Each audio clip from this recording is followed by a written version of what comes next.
Muito boa noite. Gostaria de começar contando para vocês uma observação, nada mais, nada menos do que de verdade powerzíssima. Eu normalmente, quando tenho uma ideia dessas, eu guardo ela para o meio, para o fim, mas eu não consegui me conter, então a gente vai começar por aqui, Be'ezrat Hashem. É nada mais, nada menos do que brilhante. Eu estava na mesa de Shabbat outro dia em casa, e meu filho Chaim me contou algo genial. Sabe, quando tem algo que a gente vê que a pessoa pensa, não é algo que vem de um livro, sem desmerecer, óbvio que a gente precisa estudar os livros, mas algo que a pessoa criou e observou, e uma observação assim genial e curta. Falou para mim o seguinte: Abba, sabe quando a gente vê uma pessoa bem-sucedida no mundo dos negócios? Pense em alguns nomes: Jeff Bezos, Tesla, pessoas de corporações grandes, Amazon, o que for. E de repente, qualquer um desses grandes homens. Agora, quando a gente vê uma foto deles, pessoal, acompanhem comigo, olhem que bárbaro. A gente vê uma foto dessas pessoas que criaram, trabalharam e sim merecem um tipo de tirar o chapéu, porque se esforçaram e criaram algo grande. A gente vê fotos dessas pessoas aonde? Eu falei para ele, sei lá, ele falou, olha, tenta pensar. Eu falei, olha, sei lá, com um jato atrás, com a mansão atrás, com aquele carro modelo do ano seguinte já atrás. Eu falei, é verdade. Quando a gente vê pessoas assim no mundo comercial, no mundo dos negócios bem-sucedidos, a gente vê uma foto, a pessoa quer mostrar ele próprio, ele coloca ele com a mansão, com aquele chafariz maravilhoso, ele com o jato dele, ele com o carro conversível dele, alguma coisa assim. Esse é o mundo, né, que tem que ter algum glamour atrás, alguma coisa para mostrar que de verdade essa é a pessoa. Porque tirar foto dele com uma moto 125 cilindradas, pode ser qualquer um, pode ser eu, não precisa ser uma pessoa, no mundo dos negócios corporativos, uma pessoa muito renomada financeiramente.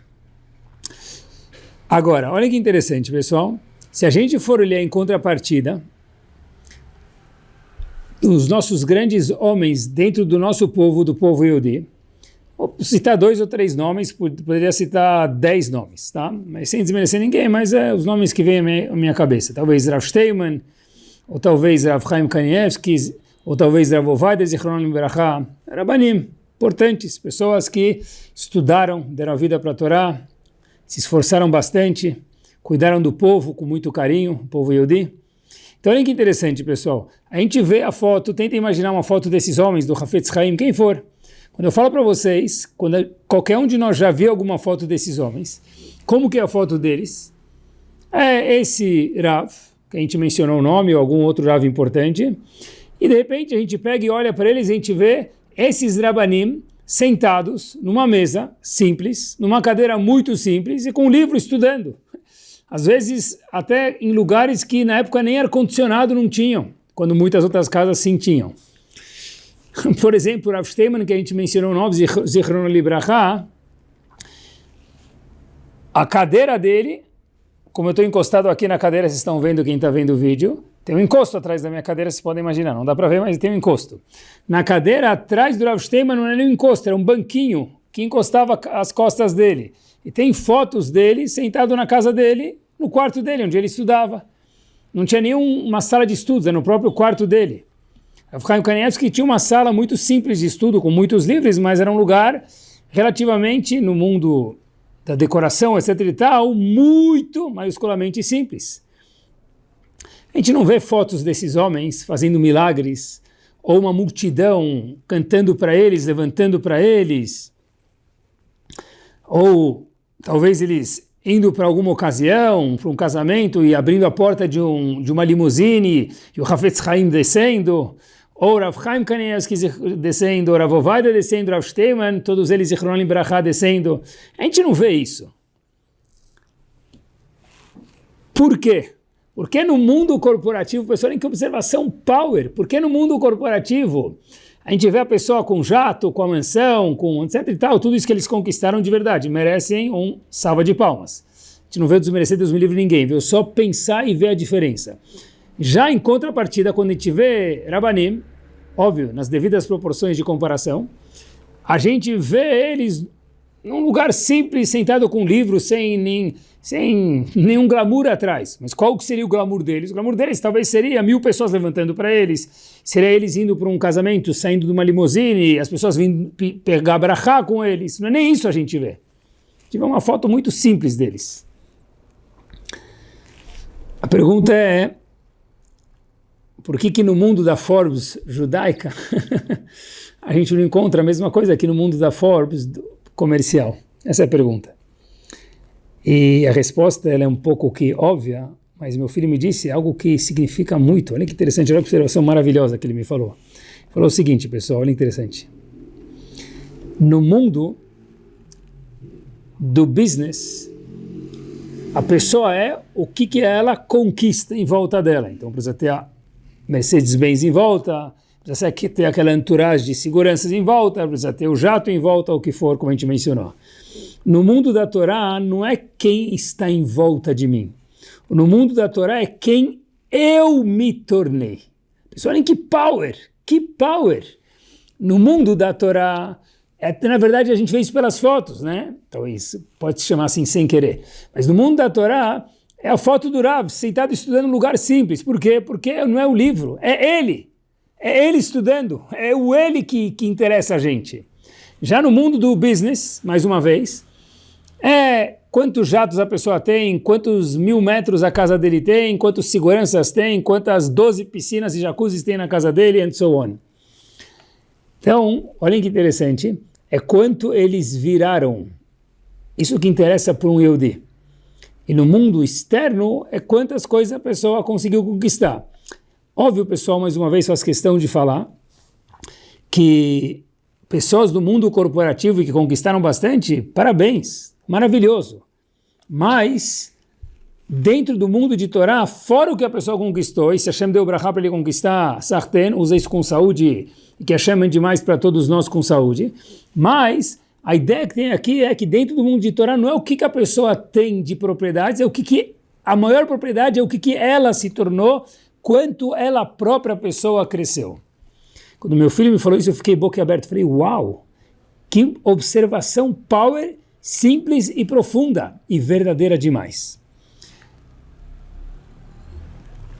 Eu queria andar dessa observação para frente no shiur de hoje à noite, se Deus quiser. Sabe, quando a gente fica pensando, a gente pensa em conquistar, em passear, em descobrir mais um dos 6 continentes que a gente ainda não conhece, algum lugar no mundo. Hoje até no mundo já está meio fora de moda, né? Tem que subir para a Lua, fazer um passeio. Quem sabe daqui a pouco vai ter bar mitzvah na Lua, já vai parar de ser em Israel, sei lá, vai ser na Lua.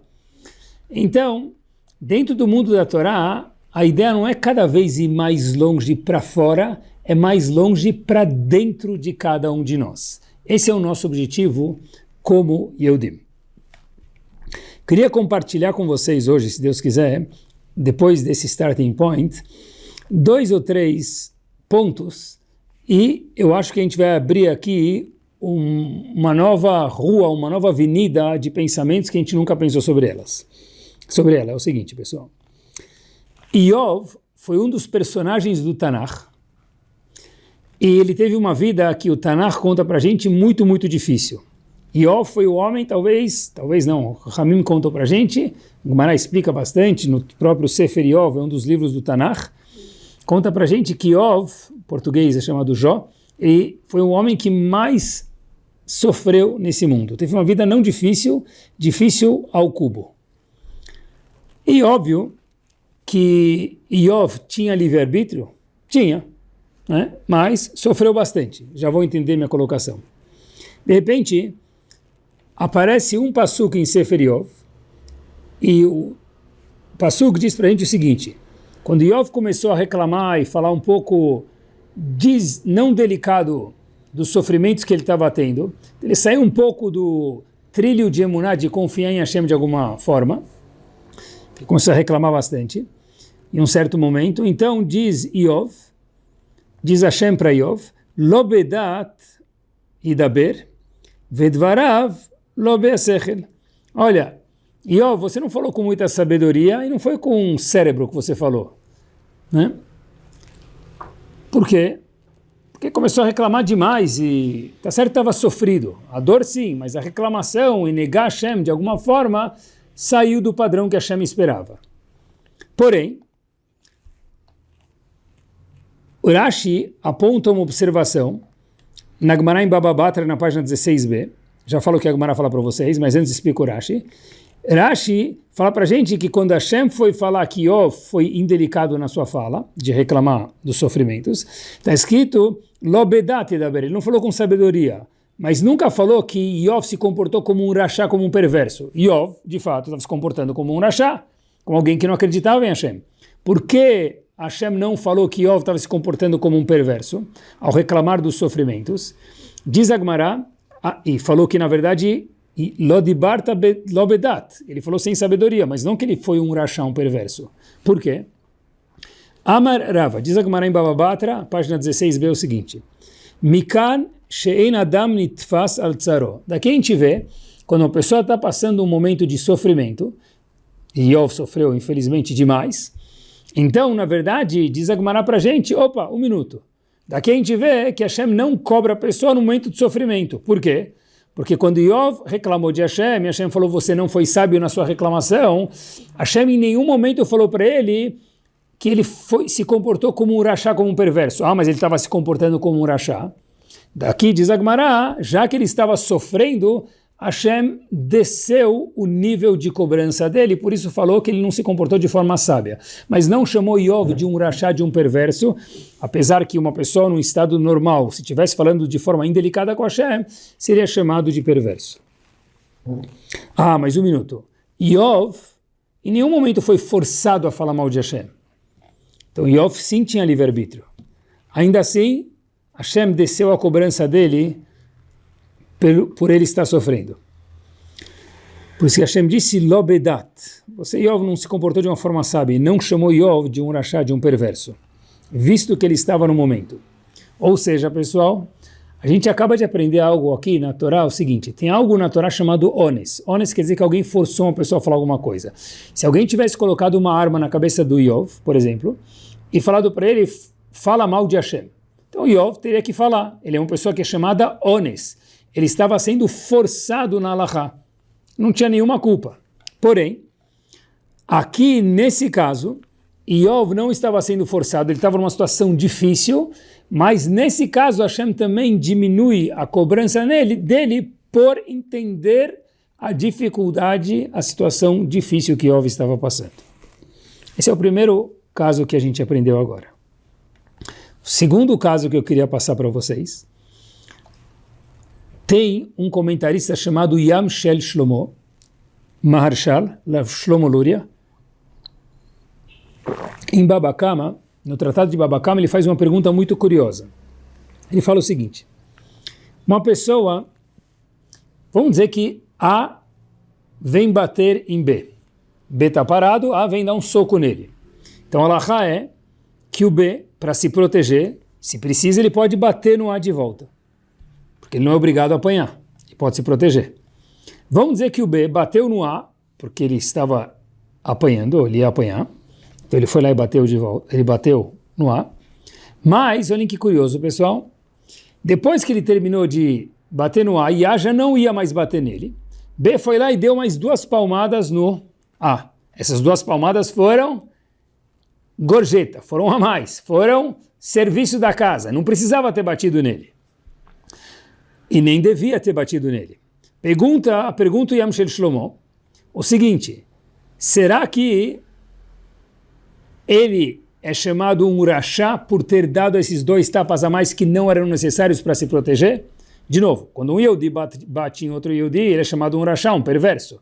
Será que por esses 2 tapas a mais que eles são desnecessários nesse caso, porque não tem mais proteção, ele já estava protegido, B, quando bateu no A, ele já se protegeu e A agora já não consegue mais bater nele de volta, mas B fez questão de dar mais 2 tapinhas nele para fazer o serviço completo, vamos falar assim, entre aspas.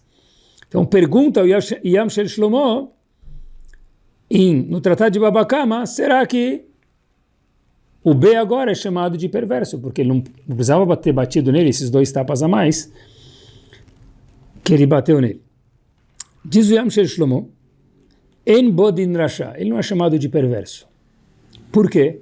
Não precisava mais se proteger, ele já se protegeu. Agora o A não consegue mais bater nele de volta. Então por que ele deu esses 2 tapas a mais, o B, no indivíduo A? Diz Yamshel Shlomo, de Avek Tzat Ones. Aqui ele está um pouco ones, forçado. O que quer dizer isso? De Adam, de novo, Ein Adam Nitfas al Tzaro. Na verdade, a pessoa não é cobrada quando ele está num momento de aperto. Ou seja, quando a pessoa estava batendo no outro, quando o B bateu no A para se proteger, ele acabou dando mais 2 socos nele, mesmo que não precisava, mas já que ele estava num momento de, assim, triste, apanhando, sofrendo, ele foi lá e bateu mais 2 tapas de volta. E por isso ele não vai ser cobrado. Mesmo que ele não devia tê-lo feito, esses 2 tapas a mais inicialmente.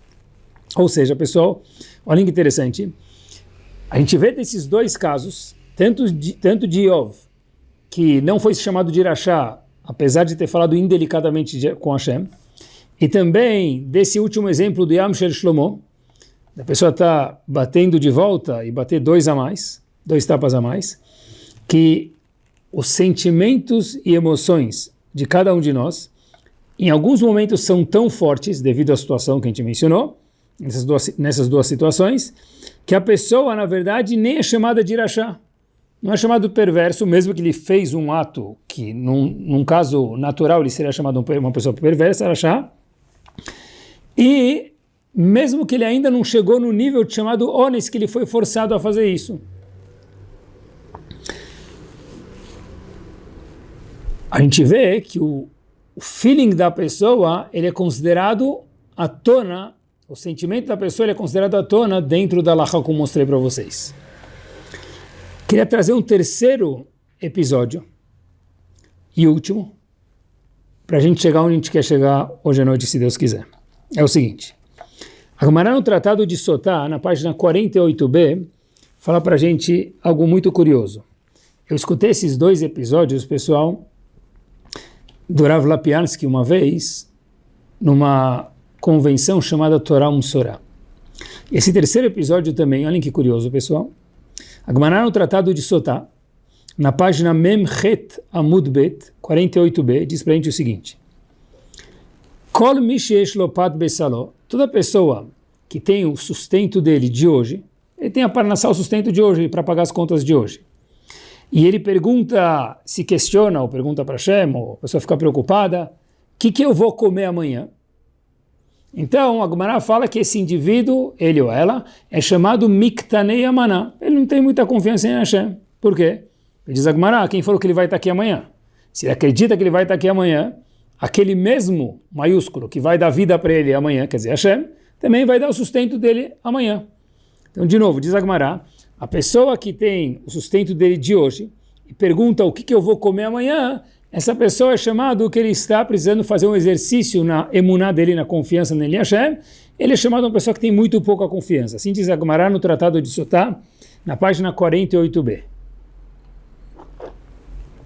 O Ben Ishai, no seu livro Ben Yehoyadá, faz uma pergunta powersíssima. Diz o Ben Ishai, pessoal, olha que interessante. Se uma pessoa, diz a Gemara, tem o que comer hoje, ele pergunta o que eu vou comer amanhã, é falta de emuná, ele precisa tomar vitamina E de emuná. Beleza. Pergunta o Ben Ishai, e se a pessoa não tem o que comer hoje? Ele pode perguntar o que eu vou comer amanhã? Ele não tem o que comer hoje. Também é falta de emuná, a priori. Que muda se ele tem o que comer hoje ou não. Se ele confia em Hashem, então mesmo que ele não tenha o que comer hoje, então hoje ele não tem, amanhã Hashem vai dar. Se ele confia em Hashem. Por que a Gemara falou quem tem o que comer hoje? Pergunta o que vai comer amanhã, ele não tem emuná. E quem não tem o que comer hoje? Pode perguntar?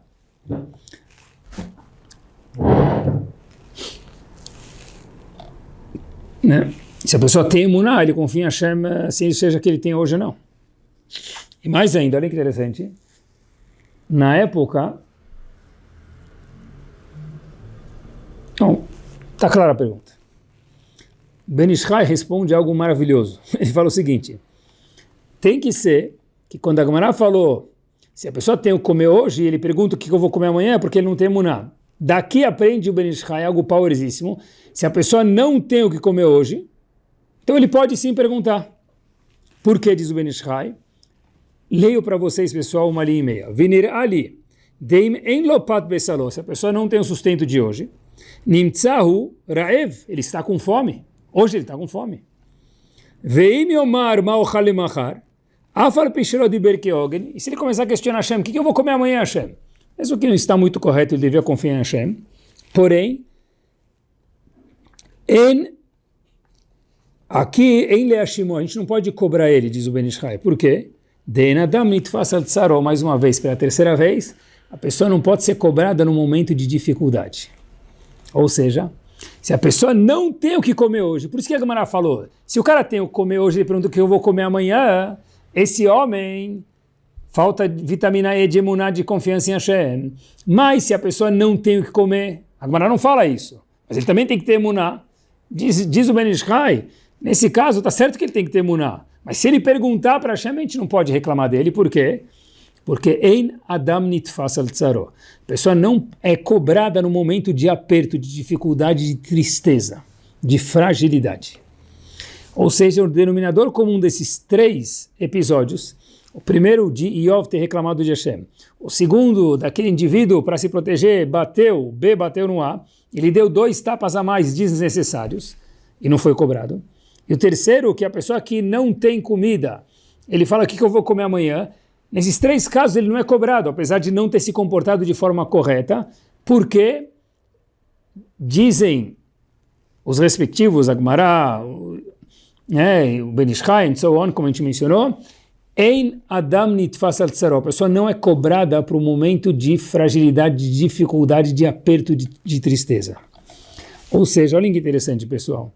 A pessoa tem um momento normal da vida dele, tem um momento que ele é forçado a fazer alguma coisa, alguém colocou uma arma na cabeça da pessoa, lo aleno, Deus me livre para que ele faça alguma coisa, óbvio que ele não é cobrado, o normal ele sim é cobrado, e tem o caminho do meio, que ninguém forçou a pessoa, mas ele está muito triste no momento de dificuldade.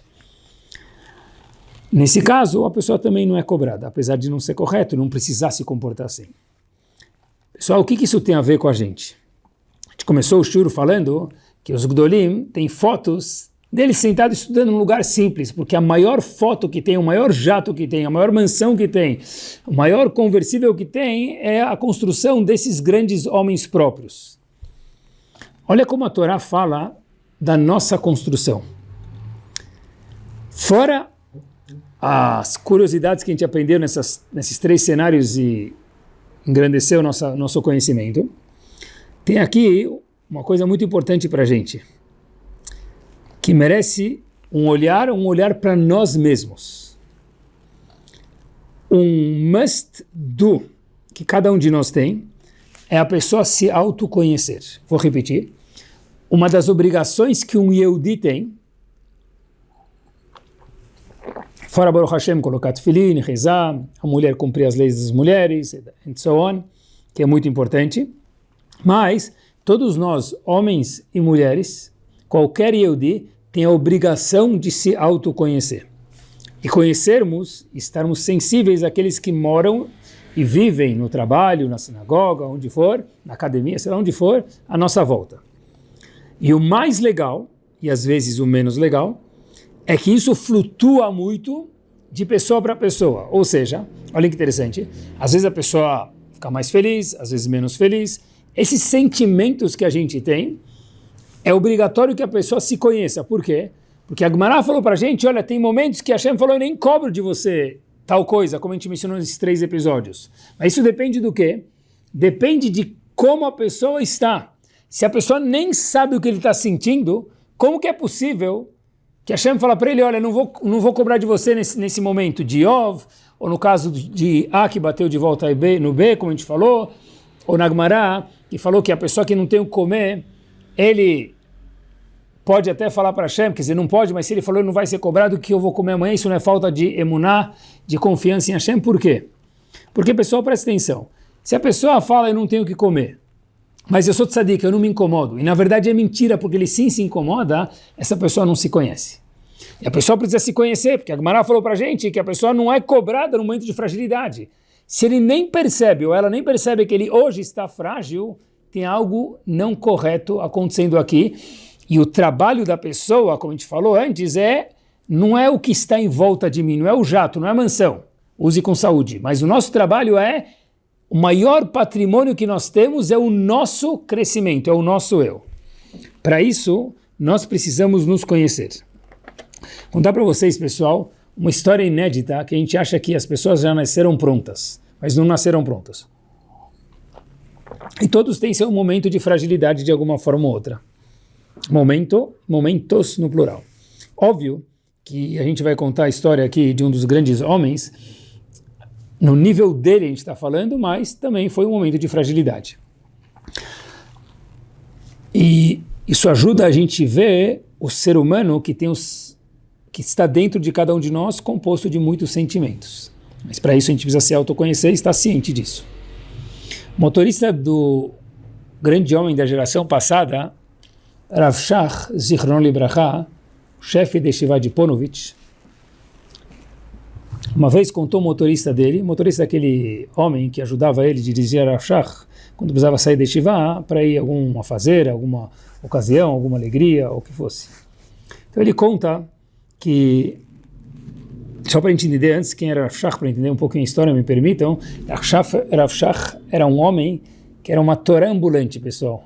Uma vez Rav Shach estava tão compenetrado dentro da Torá, espero que fique claro isso para não ser algo depreciativo, Deus me livre, estava tão compenetrado dentro da Torá, no estudo, não só dentro do livro, mas quando ele estava andando também, preparando o shur, indo para Yeshiva, que uma vez ele estava andando e não percebeu que tinha um poste na frente dele, estava tão compenetrado no estudo, ele encostou no poste, falou para o poste desculpa e continuou andando. Desculpa, pensou que era uma pessoa e continuou andando. Estava tão imerso dentro do seu estudo que nem percebeu que era um poste. Sabe, com a pessoa, hoje no mundo do celular, a gente entende isso muito bem. Leavdil, sem comparação, ele estava envolvido em pensar em Torá. Então, Rav Shach era um homem que era a luz da Ashkafá, da visão da Torá no mundo, para o mundo das yeshivot. Rav Shach era um homem que personificava o estudo par excellence. E de repente, Rav Shach designava parte do seu dia para receber as pessoas e ajudar pessoas com perguntas, com conselhos. Rav Shach estava com 90 anos de idade e de repente uma das pessoas que veio falar com ele, Rav Shach pergunta qual é seu nome. Ele fala o nome e o sobrenome. Logo que essa pessoa fala o sobrenome para o Rav Shach, esse jovem fala o sobrenome para o Rav Shach olha para ele e fala, eu conheço esse sobrenome, você conhece fulano? Disse ele, claro que conheço, é meu pai. Fala, não acredito. Fala, sim, ele é meu pai, Rav, mas por quê? Fala, não, me conta onde está seu pai, está tudo bem com ele? Diz esse jovem que veio fazer uma pergunta para o Rav Shach, sim, meu pai está bem, Baruch Hashem, e onde ele mora? Fala, ele mora numa casa de idosos. Ele também tem 90 plus anos. Rav Shach vira e fala para ele, olha, eu sei que você veio me fazer uma pergunta, mas eu preciso te contar uma coisa e já logo vou te atender. Eu devo minha vida para o seu pai. E eu quero pegar o endereço dele para poder visitar ele. Então, esse jovem ficou muito feliz que o pai dele, o Rav Shach deve a vida para o pai dele, não entendeu como, mas fez a pergunta dele, foi embora, etc e tal. E o motorista do Rav Shach que conta essa história, que presenciou isso, e havia pessoas que ajudavam o Rav Shach já, ele estava com mais uma vez 90 anos plus, falaram, em vez do Rav Shach ir até aquela casa de idosos, vamos tentar ver se a gente pode trazer aquele senhor até a casa do Rav Shach. Combinaram um dia, aquele senhor estava em condições, veio para a casa do Rav Shach foi receber ele para agradecer, porque Rav Shach devia a vida para ele. Chega aquele senhor na casa do Rav Shach, o pai daquele jovem que veio fazer a pergunta. A casa dele estava com a mesa de posta para Shabbat, com toalha, cal bonito, uma recepção, de novo, dentro das possibilidades do Rav Shach, da simplicidade dele, algo muito caprichado. E Rav Shach, o motorista que estava lá perto e aquelas pessoas que ajudavam na Rav, não para ele, o que esse homem já fez para o senhor dever a vida dele? Rav Shach, o seguinte, vou contar para vocês a história. Pessoal, olhem que incrível. De novo, a gente está falando de um grande homem e no nível dele, mas tenho que aprender aqui demais. Rav Shach, o seguinte, eu devo tudo a você. falando para esse homem, as pessoas do lado, curiosas, Rav Shach falou o seguinte, olha, quando eu era jovem, eu morava ainda na Europa, Kletsk, e eu, no estudo, não estava andando, perdi aquela sede de estudo, de novo, mais uma vez, Rav Shach no nível dele, mas perdi a minha sede de estudo, estava ficando fraco no estudo, perdi a vontade de alguma forma do estudo. Eu fui para o meu tio Rav Shach contando, Rav Isser Zalman Meltzer, Rosh Yeshiva, da Yeshiva chamada Etz Chaim, e falei para ele, Rav, tio, será que o seu genro, famoso Rav Aaron Kotler, ainda na Europa, pode me emprestar alguns alunos? Porque eu perdi a vontade de estudar, de novo, no nível do Rav Shach, e eu queria alguns alunos para que eu possa dar shiur. E se eu der shiur, eu vou me obrigar a dar shiur, eu acho que eu vou voltar a ter mais vida, vivacidade dentro do mundo da Torá. Rav Aaron Kotler falou, olha, não posso, porque o meu shiur é muito diferente do shiur que você vai dar, você vai acabar confundindo eles, então eu não posso te emprestar nenhum aluno para esse propósito. Rav Shach espera mais um pouco e ele vê que a sede dele por Torá de alguma forma estava ficando mais fraca. E de novo, pessoal, escutei essa história de um homem que confio, porque senão nem teria medo de contar ela para vocês. Rav Shach volta para o tio dele e fala, por favor, tio, Rav Isser Zalman, pede para o seu genro, Rav Aaron Kotler, me ajudar. Eu preciso voltar ao estudo. Rav Aaron Kotler fala, ok, eu tenho alguns alunos que estão com um pouco de dificuldade de entender meu shiur. O shiur de Rav Aaron Kotler era muito, muito difícil. O Rosh Yeshiva estudou lá, ele me contou que o shiur dele era muito, muito complexo, difícil de entender. E Rav Aaron Kotler fala para Rav Shach, sabe o quê? Tais alunos aqui, você pode pegar eles e dar shiur para eles. Só que vai ter que convencer eles a vir para o shiur. Porque quem vai querer sair do meu shiur para ir para o shiur dele? Eu não sei, para o shiur do Rav Shach. Mas isso já está com você. Então Rav Shach começou a andar pela Yeshiva, ele viu que tinha um jovem muito carismático. Esse jovem que era muito carismático, falaram para ele, olha, se ele fizer de um jeito bonito, tal, ele pode fazer que tem um shiur novo, o Rav Shach, etc e tal, que ainda não era o Rav Shach. Os alunos vão acabar indo de uma forma tranquila e não vai ser uma vergonha para os alunos, e Rav Shach vai conseguir seus alunos. Então Rav Shach foi falar com esse jovem falou, vou te ajudar, e na verdade, depois que ele falou isso, eu consegui ter alguns alunos. E depois disso, o resto é história, que Rav Shach virou o Rosh Yeshiva de Ponovitch.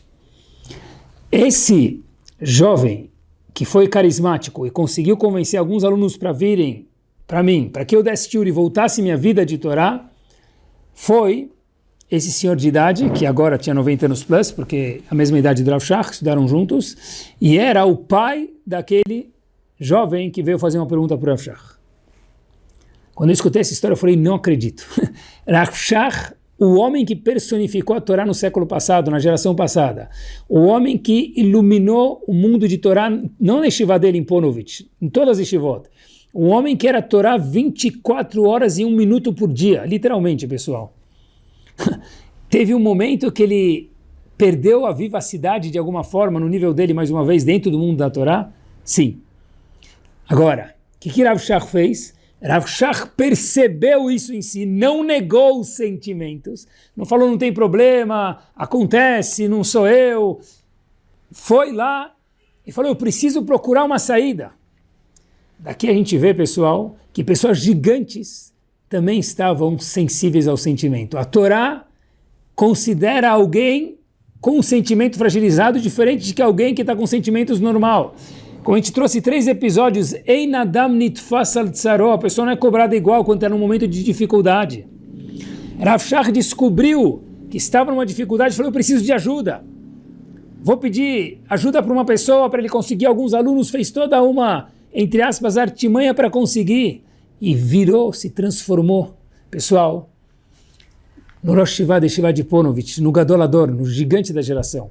Agora tentem imaginar comigo, se Rav Shach tivesse falado, não tenho nada, é normal, vai passar, enrolar, desenrolar-se e falar assim, não tem problema, 1 minuto. Não ia sair quem saiu e algum dia a chama dele, Deus me livre, ia se apagar. e não teria virado a tocha de Torá que esse grande homem virou. Se ele tivesse dito isso é coisa de criança, não é? Estar em touch com nossos sentimentos não é coisa de criança. É coisa que nós temos que identificar nas crianças, é verdade. Mas é coisa de adulto. E só quem é muito adulto consegue fazer isso, pessoal. Só quem... O mundo de fora não é ele. Ele é o que tem aqui dentro, que essa maior propriedade que nós temos somos nós mesmos. E para isso a gente precisa se autoconhecer. Rav Shach teria provavelmente, corrijo, com certeza terminado de forma diferente se não tivesse tomado aquela atitude naquele momento. Foi aí que ele percebeu que ele precisava procurar, entre aspas, ajuda. Eu acho que com toda a inteligência artificial, meus queridos, a gente esqueceu da inteligência natural. Isso mesmo, nós temos uma inteligência natural, que ela depende da nossa razão. Junto com isso, ela depende da nossa emoção. Não dá para falar de razão sem emoção, ou só emoção sem razão. O homem, a mulher, nós seres humanos somos compostos de um mix. Algumas pessoas são mais racionais, outras mais emocionais, mas o hidush hoje, pessoal, a novidade hoje é que é proibido a pessoa negar seus sentimentos. Para isso, eu preciso estar ciente que eu tenho sentimentos, que nós temos sentimentos, e para isso a gente precisa estar ciente que é normal ter momentos de fragilidade e agir conforme o que nós estamos sentindo para poder agir da melhor forma possível pós o sentimento que a gente detectou cada um dentro de nós. Isso se chama validar os nossos sentimentos. Validar os sentimentos daqueles que moram perto da gente ou junto com a gente. É impossível validar o sentimento de outra pessoa e não falar isso é bobeira se eu não considero que meus sentimentos são sentimentos. A gente precisa nos autoconhecer, dar chance para se autoconhecer para depois poder conhecer os outros. A gente precisa respeitar outras pessoas quando falam sobre isso com a gente. Olha que interessante. Tenta imaginar que algum funcionário, ou um filho, ou um colega, ou um aluno, sei lá, cada um no trabalho que faz, na família, vem falar para a gente, olha, eu estou com medo, hoje é meu bar mitzvah, amanhã, semana que vem é meu bar mitzvah, uma criança, ou eu estou ansioso, e a pessoa fala, todo mundo faz bar mitzvah, é bobeira isso, relaxa, vai passar também. Ou a pessoa fala, tem uma prova, todos nós temos provas na nossa vida, mesmo quem já saiu da escola também tem provas em âmbitos diferentes. Ou tem algo importante, uma reunião importante no trabalho, uma conversa importante para fazer no trabalho que vai mudar provavelmente o rumo da minha vida. Então, o que a gente fala normalmente quando alguém vem contar isso para a gente? Para com isso, vai. Cadê tua emuná? É nesses momentos que a gente vê se você tem emuná em Hashem ou não, se você tem fé em Hashem ou não. Isso, depois do shur de hoje, meus queridos, é chamado de ignorância. Óbvio que a pessoa precisa ter emuná em Hashem, mas mesmo quem tem emuná em Hashem, se ele ainda não virou Moshe Rabbeinu, se ele não virou Eliyahu Navi, Rabi Akiva, quem for, ele está trabalhando. Então se ele está falando que ele ainda está preocupado, ansioso, duvidoso, com medo, quer dizer que ele ainda não chegou nesse naipe de emuná tão grande. Talvez ele precisa ter, mas agora não é hora para falar sobre isso. Talvez eu possa estudar sobre emuná com ele depois que ele passar essa situação. No momento, o que eu preciso fazer? Entender que ele está assim e ver conforme ele está, como eu preciso relacionar com a situação. Porque se Allah falou que Ein Adam nitfas al tzaro, a nível de Hashem não cobrar de Ov, a nível de que quando A foi bater em bem, deu 2 tapas a mais, ele não é cobrado a mais por isso. A nível que se uma pessoa não tem o que comer, não se ele tem o que comer hoje, ele não tem o que comer, diz o Ben Ishai, ele fala que eu vou comer amanhã, ele não é cobrado, peraí, deve ser que isso é considerado por Hashem, então tem que ser considerado por nós também. Algo bomba, pessoal. E a maioria das vezes, talvez na grande maioria das pessoas, nós nem sabemos o que a gente está sentindo. A gente nem sabe se a gente está feliz, está triste. Não estou triste. Falar não estou triste é mentira. Ou talvez é verdade, porque a pessoa não se conhece, infelizmente. Um dos maiores presentes que existe no mundo não é a pessoa viajar para a Lua. viajar para os 6 continentes. Pode passear e deve. Mas a pessoa de vez em quando viajar para dentro de si. O maior resource que nós temos não são as nossas propriedades, pessoal, porque isso não é a gente. Isso a gente pode usar com alegria e com saúde, mas não é a gente. O maior resource que nós temos somos nós mesmos. E isso a gente constrói a cada dia, colocando mais um tijolo, transformando o Bezerra Hashem cada dia um pouco maior. Uma das coisas mais maravilhosas, pessoal, olhem que interessante, que tem nas nossas vidas, é chamado amizade. É chamado uma congregação, um grupo unido, uma Kehilá unida, uma sinagoga unida, um casal unido. Para isso, é necessário que haja uma ligação entre as pessoas, entre 2 sócios, entre pai e filho, marido e esposa, membros da sinagoga, membros do time de futebol, whatever you call it. Tudo isso, pessoal, para que haja essa ligação, o que se chama em hebraico de kesher, faz-se necessário entender o sentimento do outro. Porque quando que eu me sinto bem, pessoal? Olha que interessante. Às vezes a pessoa vai no Rav e fala, olha, eu nem entrei lá, o Rav já percebeu que eu estava preocupado com tal coisa, que eu estava fragilizado com tal coisa. Como que ele sabe disso? Boa pergunta. Mas esse não é o ponto aqui de hoje. O ponto é que a pessoa fica assim, acesa quando alguém percebe algo nele. Por quê? Porque às vezes nem a gente percebe. Quando o outro percebe, a gente fala, uau, olha como ele é sensível. Uma das coisas mais bonitas que tem é essa empatia que existe quando alguém fala, uau, puxa vida, eu estou vendo que você está muito feliz. Estou vendo que você está muito triste, quando alguém próximo, né, não em público. Só fala, não, não estou. Mentira, sim estou. Estou feliz, triste, ansioso, elétrico, calmo demais, qualquer coisa, pessoal. Uma das coisas mais gostosas que tem é um grupo junto. Pode ser uma família. Para isso, pessoal, como a gente mencionou antes, um trabalho, uma família, um grupo de trabalho, um grupo de futebol, uma sinagoga, o que for. Para isso, faz parte as pessoas partilharem os sentimentos um do outro. Agora, se eu não permito que eu tenha meus sentimentos e conheça eles e valide eles, quando na vida que eu vou poder dar um ok para os sentimentos dos outros? As pessoas falam depois, meu filho não me conta nada, minha filha não me conta nada, meu marido, minha esposa, por quê? Porque quando uma vez ele tentou falar, estou com medo porque eu tenho prova amanhã, a gente fala, para com isso, já fez 10 aulas particulares, isso é bobo, não precisa ter medo. É verdade que talvez ele não precise ter medo, mas ele sim tem medo. Primeiro a gente pode entender que ele tem medo, para um segundo step, em algum outro momento, falar, olha, vamos pensar como fazer para ter menos medo. Mas pelo menos eu estou dando um ok, uma vida para o sentimento que ele ou ela tem. Para que haja uma união, haja um grupo, haja um sentimento maravilhoso entre 2 pessoas ou mais, é importante que um possa entender o outro. Para um entender o outro, a gente precisa estar primeiro ligado que nós temos sentimentos, estar ciente das luzinhas que aparecem dos nossos sentimentos, a luz vermelha, verde, o que for, para poder depois conseguir respeitar e validar o sentimento dos outros. Eu não falo isso é bobeira. Quem fala que é bobeira é porque, me permitam, ainda não conhece. Ele próprio talvez seja um ignorante, pessoal. Gostaria de contar para vocês uma história powerosíssima, com ela a gente termina, sobre, mesmo para quando é difícil dar um sentimento, a gente ainda precisa cuidar dos nossos sentimentos. Já vão entender com a história.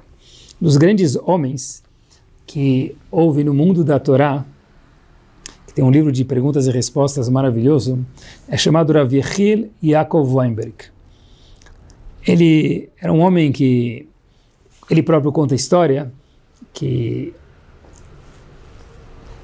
quando estava em Shiva ainda na Europa, ele foi rezar, uma vez Arvit, a reza da noite, e ele lembrou que ele esqueceu de fazer Mincha, a reza da tarde. Então ele percebeu que já não era a primeira vez. Ele falou, olha, isso eu não posso deixar continuar acontecendo, preciso pedir ajuda. Então ele foi para um dos grandes homens que tinha na Yeshiva dele, um dos homens do mundo do Mussar, Rav Naftali Amsterdam, perguntou, olha, o que eu posso fazer para não perder mais Mincha? Já não é a primeira vez que eu faço Arvit, e depois eu lembro que eu já perdi de rezar, esqueci de rezar Mincha. Então, Rav Naftali Amsterdam falou para ele, para Rav Yechiel Yaakov Weinberg, o seguinte, olha, ele ainda era um jovem naquela época, o que você perdeu, Mincha? Ele falou, olha, eu falou assim, cabisbaixo, falou, Rav, eu perdi de rezar minchá. Ele falou, como assim? Você não rezou minchá com minyan? É isso que você quis me dizer? Aí Rav Yechiel Yaakov Weinberg falou que sim, Rav, eu perdi minyan algumas vezes, onde na verdade ele até perdeu, não rezou minchá, não que ele não rezou minchá com minyan, com quórum, ele nem rezou minchá. Então, o Rav Naftali Amsterdam pensou alguma forma e Rav Naftali Amsterdam deu um conselho para ele. Ótimo. Passou-se um tempo, esse jovem Yechiel Yaakov Weinberg falou, olha, puxa vida, eu menti para o meu Rav. Fui pedir um conselho e menti, porque na verdade eu nem rezei minchá alguns dias. Eu fiquei com vergonha, eu falei para ele que eu rezei minchá, mas sem minyan. Não é verdade. Eu não sei mais o que fazer. E ficou incomodado, muito incomodado, que ele acabou mentindo para o seu Rav. Ele decidiu bater na porta de nada mais, nada menos, o chefe da yeshiva onde eles estavam estudando, que era em Slabodka, o famoso Alter de Slabodka, o chefe da yeshiva de Slabodka. Ele bate na porta e fala, Rav, eu fui para o Rav Naftali Amsterdam, eu tive essa pergunta, na verdade eu nem rezei minchá algumas vezes, eu perdi, eu fui pedir ajuda, e eu acabei me enrolando e fiquei com vergonha, e falei para ele que eu não rezei minchá com minyan, mas eu sempre rezava minchá, era mentira. A Alter de Slabodka olha para ele e fala, você mentiu para ele? Ele falou, sim, Rav, eu queria pedir ajuda como consertar isso. Então diz o Alter de Slabodka para esse aluno, Yechiel Yaakov Weinberg, o seguinte, vai para o Rav Naftali Amsterdam e fala para ele a verdade. Uau! Fala para ele a verdade? Sim. Imagina voltar para ele e falar para ele que eu estava mentindo, e falar, esse é o conserto.